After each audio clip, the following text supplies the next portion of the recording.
ଜୟ ଜଗନ୍ନାଥ। ଆଜିର ବିଷୟ ହେଉଛି କାହିଁକି ଭଗବାନ ଶିଶୁପାଳକୁ 100 ଥର କ୍ଷମା କରିଥିଲେ। କଥାବସ୍ତୁଟି ମହାଭାରତର।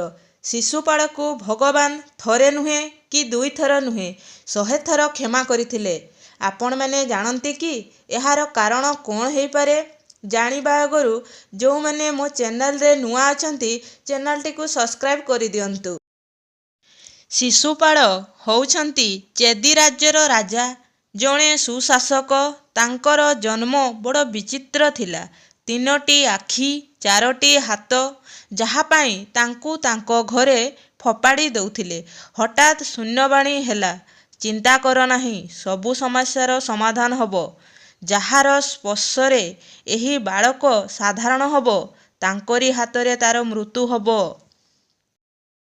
ଦିନେ କୃଷ୍ଣ ତାଙ୍କ ମାଉସୀ ଘରକୁ ବୁଲିବାକୁ ଯାଇ ଶିଶୁପାଳର ଏପରି ରୂପ ଦେଖି ଗେହ୍ଲା କରିଥିଲେ। ଶ୍ରୀକୃଷ୍ଣ ବୟସରେ ଛୋଟ, ତଥାପି ଏପରି ରୂପରେ ଗେହ୍ଲା କଲାବେଳେ ଶିଶୁପାଳ ସାଧାରଣ ମଣିଷ ପରି ରୂପ, 2ଟି ଆଖି ଓ 2ଟି ହାତରେ ପରିପୂର୍ଣ୍ଣ ହୋଇଗଲେ।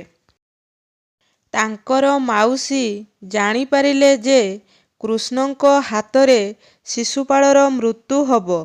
ତେଣୁ ଶ୍ରୀକୃଷ୍ଣଙ୍କୁ ସେ ଅନୁରୋଧ କରିଥିଲେ, ବାପା, ତୁ ତା'ର 100ଟି ଭୁଲକୁ କ୍ଷମା କରିଦେବୁ। ଶ୍ରୀକୃଷ୍ଣ ମଧ୍ୟ ହଁ କରିଥିଲେ।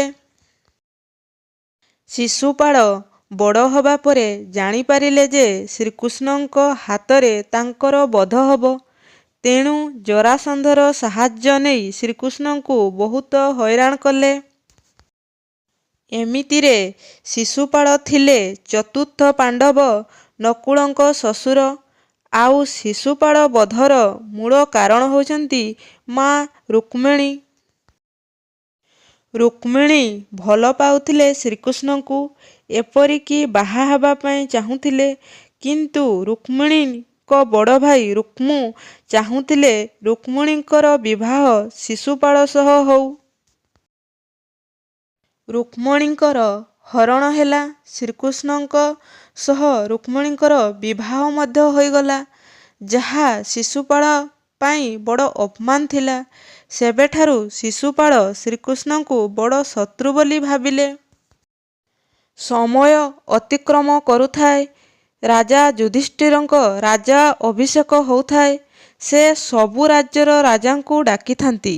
ସମସ୍ତଙ୍କ ନିର୍ଦ୍ଦେଶକ୍ରମେ ରାଜା ଯୁଧିଷ୍ଠିର ବିଶେଷ ଅତିଥି ଭାବରେ ଶ୍ରୀକୃଷ୍ଣଙ୍କୁ ବସାଇଲେ। ଏଥିରେ ଶିଶୁପାଳ ରାଗିଗଲେ। ଶ୍ରୀକୃଷ୍ଣଙ୍କୁ ଗାଳି କଲେ, ପିତାମହ ଭୀଷ୍ମଙ୍କୁ ମଧ୍ୟ ଗାଳି କଲେ। ଏମିତି ଭାବରେ ଶିଶୁପାଳ ତାଙ୍କର 100ତମ ଭୁଲକୁ ଅତିକ୍ରମ କରିଗଲେ। ଆଉ କେହି କେହି କୁହନ୍ତି ଶେଷରେ ସେ ରୁକ୍ମିଣୀଙ୍କୁ ସହ ଶ୍ରୀକୃଷ୍ଣଙ୍କୁ ମଧ୍ୟ ଅପମାନ କରିଥିଲେ, ଯାହା ତାଙ୍କର 101 ନମ୍ବର ଭୁଲ ଥିଲା। ଶ୍ରୀକୃଷ୍ଣଙ୍କ ପାଖରେ ଜଣେ ନାରୀର ଅପମାନ ଅସହ୍ୟ ଥିଲା। ତେଣୁ ଶ୍ରୀକୃଷ୍ଣ ଶିଶୁପାଳର ବେକ ନିଜ ସୁଦର୍ଶନ ଚକ୍ର ଦ୍ୱାରା କାଟିଦେଲେ। କାହିଁକି ନା ଭାରତରେ ଗୋଟିଏ କଥା ଅଛି, ଯେଉଁଠାରେ ନାରୀମାନେ ପୂଜିତ ହୁଅନ୍ତି ସେଠାରେ ଭଗବାନ ସନ୍ତୁଷ୍ଟ ହୁଅନ୍ତି। ତେଣୁ ନାରୀର ଅପମାନ ସମୟରେ ଚୁପ୍ ରହିବା ଉଚିତ ନୁହେଁ।